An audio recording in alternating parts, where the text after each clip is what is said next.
We say good morning to Ali Velshi. Hello, Ali. Good morning, my friend. Oh, there it is. There's the Chiron. See ya. Bye. Or Ronald Reagan. I'm Canadian. Yeah, you're Canadian, so yeah. You're not responsible for any of the downfall of America. Exactly. It's on you guys. And a grateful nation thanks you. I was just looking at this, Ali, speaking of breaking news. The president yesterday said the world is currently closer to nuclear Armageddon than at any point from the 1962 Cuban Missile Crisis. He said, Putin's a guy I know fairly well. The Russian leader was not joking when he talks about the use of tactical nuclear weapons or biological or chemical weapons. We have not faced the prospect of Armageddon since Kennedy and the Cuban Missile Crisis. He said the threat is real from Putin because you might say his military is significantly underperforming. It's a running joke about how everything's breaking news. That's how the business goes. But you think if there is nuclear Armageddon, Ellie, how will someone asked on Twitter, they said, are you going to tell me the government, they said, we'll give you a 10-minute warning. And someone said, are you really going to ruin the last 10 minutes of my life? Are you going to just. Right. Just let me, if it's 10 minminutes away, I can't fix it. Just don't tell us. Here's what we think we know about this. Number one, when you look at the war in Ukraine and the Russian invasion of Ukraine, Western intelligence was brilliant about intention. We knew it was going to happen, and that allowed Joe Biden to go around the world and start developing a coalition to deal with it. And what you see now is Ukraine pushing Russia back, essentially a NATO proxy war, right? It's NATO weaponry and technology being fought by remarkably motivated Ukrainian soldiers. So the good news in the story is Russia's losing. The bad news in the story is that Russia's losing. Mm-hmm. And the assessment could be as high as 20% that Vladimir Putin will use a nuclear weapon. Now, nuclear weapons mean a lot of things. There could be a 3-kiloton one or a 0.3 of a kiloton one. It could be tactical. It could be to demonstrate something. You have to watch the winds, right? He knows he doesn't want stuff blowing into Russia, Russian-occupied Ukraine, or Belarus. He also doesn't want radioactive stuff blowing into NATO countries because NATO could take that as an attack. Yeah. So unclear what we don't know is what his thinking is on this. However, if there were the use of a nuclear weapon, tactically or as a demonstration, I don't think you'd see a U.S. nuclear response. What you would see is a U.S. conventional response, probably not even in Russia proper, but for instance, the Black Sea Fleet. The U.S. can take out the Black Sea Fleet in a matter of days. So there will be a joint NATO Western response, and Vladimir Putin will lose all his friends, right? India still buys oil from Vladimir Putin.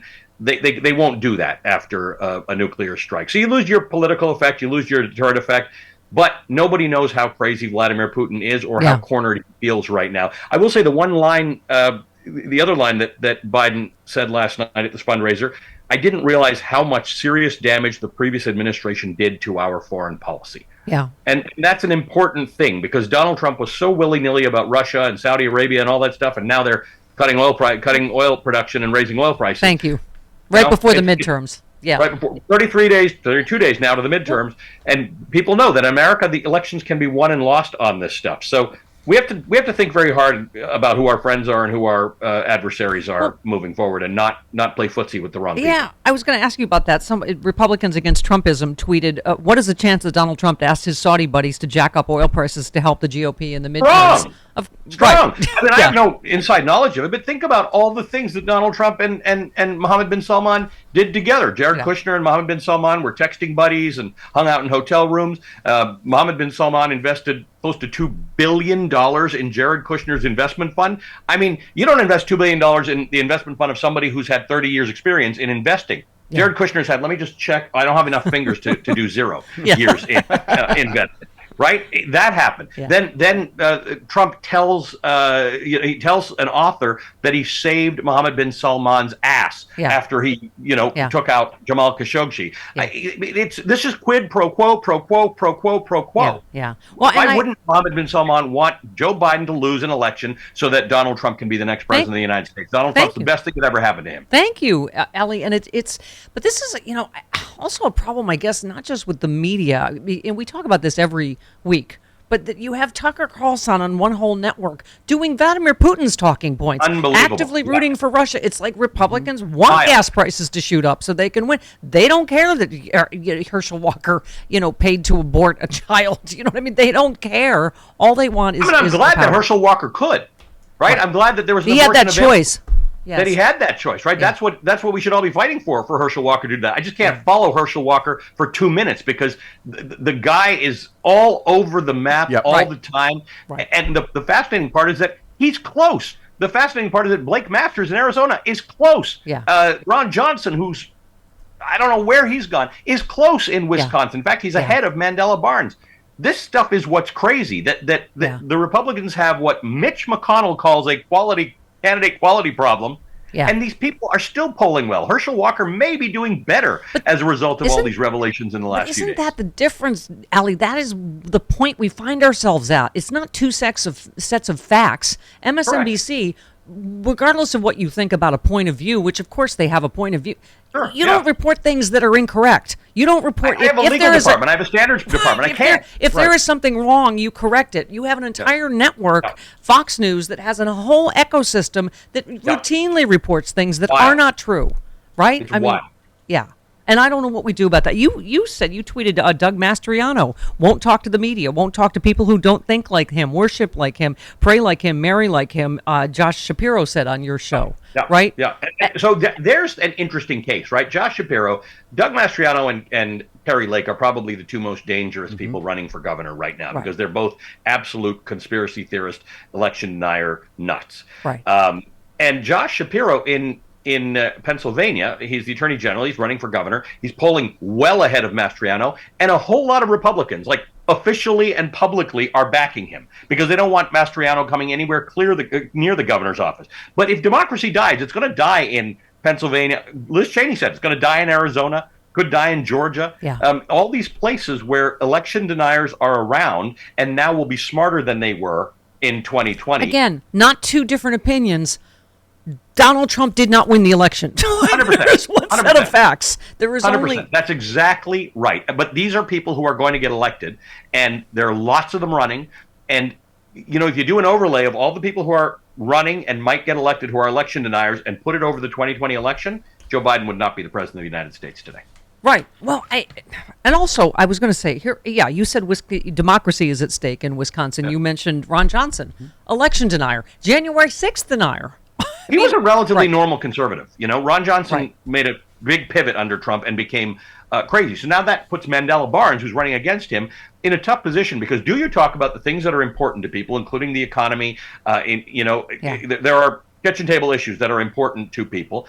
But our polling indicates that the number one issue to certainly most Democrats is actually democracy. But it's a different conversation, right? How do you have you want to tell people about how Joe Biden and Democrats have done things economically, and there are a lot of things that are good for them, and that's a good disciplined conversation to have. But how do you run against a Ron Johnson? How do you run against a Doug Mastriano? How do you run against a Herschel Walker and not say the obvious? This person's a nut. Yeah.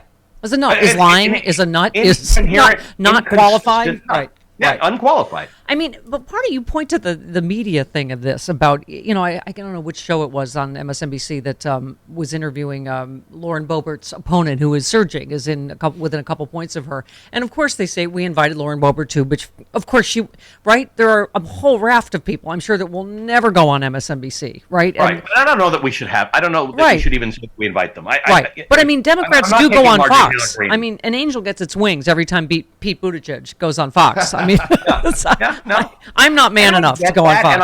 And I respect that, but Pete Buttigieg, while his opinions are different from the hosts who interview him, is appearing in good faith, right? That's the difference. I think there are people who in good faith don't believe in abortion, in good faith are worried about immigration, in good faith don't believe in climate change, not because, when I say in good faith, because they've been duped. I think that's really different than people who actively lie and mislead and obfuscate. And I don't think that second category should be on our air. Yeah. I think if you're actually an obvious liar, now there are colleagues of mine like Mehdi Hasan who love getting into that sort of debate, and he can rip their arguments to shreds in a way much better than I can. Yeah.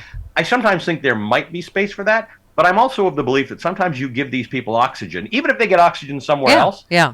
Well, Chris Oxygen can give tell them. you, I used to actively go on Fox with the intention of getting thrown off Fox forever. You got lectured by Neil Cavuto. Oh, the after following the day after I left, Yeah. But I actively go on with the intention to get thrown off forever, and then they'll give me another chance, and But but you're I think still the operating in third good time faith. was the charm. The distinction, Stephanie, is you believe what you're saying. You're not Right. deliberately trying to lie to achieve something. Right. That's the distinction. I don't want to be the liberal that's part of the stupid topic that's designed to make liberals look stupid. It's like, Right. Anyway. Right. But here's the hoodlum tweets. Remember the old days, if you got caught lying and you'd have to bow out. Not anymore. It's a GOP requirement. Pretend you were a Navy SEAL, a combat veteran instead of a drunk. Lie about where you live. You sold fake weight loss products, children out of wedlock, abortions. I mean, as I think they said the other day, there is no bar anymore after Donald Trump. And shame is dead, right? Someone was saying Roy Moore would win this cycle. Yes, yeah. All sorts of people who had to bow out in disgrace because of scandal would now win because they gaslight. And that's what it is. The Herschel Walker situation in Georgia is now just about gaslighting, right? He just gets on TV and talks himself into a circle, obfuscates. Nobody can make sense of what he just said. Everything. When he talks about climate it's all weird. And yet donations go up. People like him because he's gaslighting. Because gaslighting is standing up to the media, standing up to the libs, all this kind of nonsense. Yeah. Nobody's talking policy anymore. But Herschel Walker's not talking policy about anything. You mentioned Liz Cheney. The one thing that you can't do in the Republican Party today is tell the truth. Right? Yes. The assistant, who is it, lieutenant governor in Georgia, said Herschel Walker, made a bunch of touchdowns in the 80s, and he's Donald Trump's friend. That's the only reason he's the candidate, and he's a Republican, right? He is not qualified, right? Yeah, that's exactly right. And some people realize that, and some people don't. And I will give Liz Cheney lots of kudos for what she's doing. Yeah. It might actually one day make her president of the United States. But this is a person who is operating in good faith. Right? Her views, her conservative views, have been held for a very long time, and she's operating in good faith. She says, my party's irretrievably broken. You need to vote for another party, in the hopes that one day my party will not be irretrievably broken and can come back and operate in good faith and have policy discussions between Americans who want lower debt or higher wages or whatever the case is. She's trying to get herself back into the debate, because there used to be a debate between liberals and conservatives. Because there were two sets of actual facts, not one set of facts, one set of lies. That's right. By the way, you give me too much credit. I did not operate in good faith as it regards Fox News. It's all the way across town. It's cocktail hour. I absolutely went with the intention of getting thrown off. I did not go with all good intentions. So give us quickly, before you go, your take on, you tweeted about the Stewart Rhodes, the Oath Keepers trial, charged with seditious conspiracy. You said the case isn't a slam dunk, expect shades of gray, and a potential mixed verdict, according to an expert you had on. What's your take on that? Well, seditious conspiracy is the most serious thing you can be charged with if you're not working for another government in a time of war, right? It would be treason.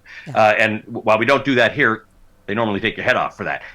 So it's very, very serious. And here, of the few people who have been charged, one of them decided to turn. One of them is going to plead guilty, I assume, because his lawyer thinks the case is really, really strong, and he assumes he's going to get a lighter sentence as a result of it. Well, that's the problem. When there's only five of you, and you turn, I think that becomes very serious. I remember, I think it was Joyce Vance, the great former attorney in Alabama, who chicken lover, yes. And chicken lover, that's right.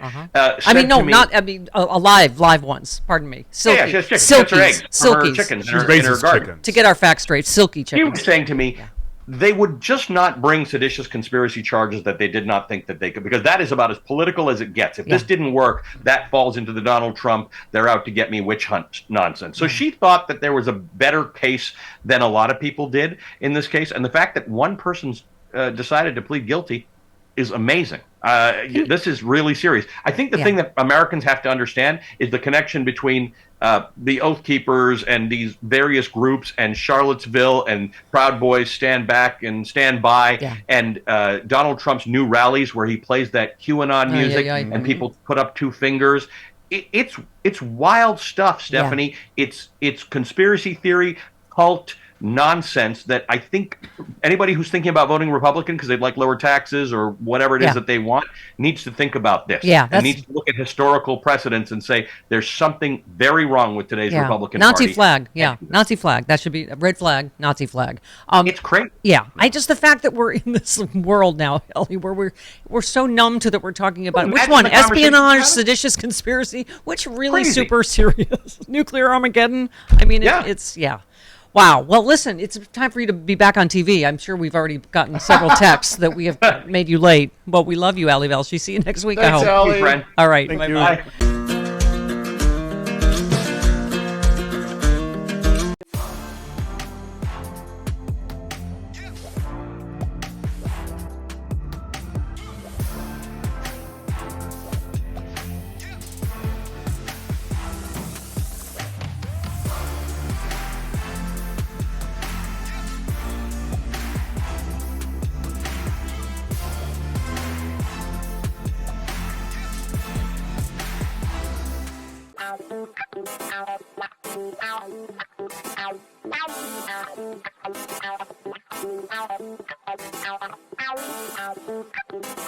Ow.